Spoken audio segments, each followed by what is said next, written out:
এবারে নজর রাখবো পাকিস্তানে এই মুহূর্তে প্রবল বৃষ্টির জেরে ভয়াবহ পরিস্থিতি। 7 ফুট জলের তলায় শিখদের পবিত্র ধর্মস্থান কর্তারপুর সাহিব।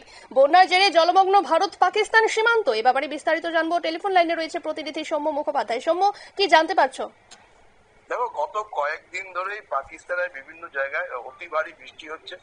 এর ফলে ভয়াবহ পরিস্থিতি তৈরি হয়েছে। এমনিতেই বর্ষার মৌসুম পড়ার পর থেকেই পাকিস্তানের বিভিন্ন জায়গায় প্রবল বৃষ্টির জেরে বন্যা পরিস্থিতি তৈরি হয়েছে। ফলে ইতিমধ্যেই প্রায় 400 মানুষের মৃত্যু হয়েছে বলে সরকারিভাবে জানানো হয়েছে।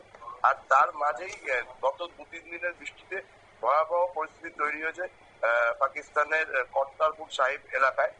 শিখদের পবিত্র ধর্মস্থান কর্তারপুর সাহেব পবিত্র গুরুদ্বার নিচের তলা পুরোপুরি জলের তলায় চলে গেছে। এটা জানা যাচ্ছে যে 7 ফুট জল উঠে গেছে। ফলে পবিত্র গ্রন্থ সাহেবকে দোতলায় নিয়ে যাওয়া হয়েছে। পাশাপাশি অন্যান্য যে সমস্ত জিনিস আছে সেগুলোকেও সরিয়ে নিয়ে যাওয়া হয়েছে। যেটা জানা যাচ্ছে যে পাকিস্তানের সাগর বাঁধ ইরাবতী নদীর জলস্তর বেড়ে যাওয়ার ফলে অতিরিক্ত জল জমে গেছে সাগর বাঁধে। আর তার জন্যই অতিরিক্ত জল ছেড়ে দেওয়া হয়েছে, যার জেরেই ভেসে গেছে কর্তারপুর সাহেব। এর ফলে ওই পবিত্র গুরুদ্বারের লঙ্গর হল, পরিক্রমা করার জায়গা, সরোবর সহ বিভিন্ন এলাকা ডুবে গেছে। আশেপাশেরও যে সমস্ত গ্রামগুলো রয়েছে সেই জায়গাগুলো পুরোপুরি জলের তলায় রয়েছে। কাছেই ভারত পাকিস্তান সীমান্তে যে জিরো লাইন এলাকা আছে সেই এলাকাও জলমগ্ন। ফলে ভারত পাকিস্তান সীমান্ত এলাকা এখন নজরদারি করা সম্ভব হয়ে উঠছে না সেইভাবে। ইরাবতী নদীর জল বেড়েছে, ফলে সমস্ত এলাকা প্লাবিত।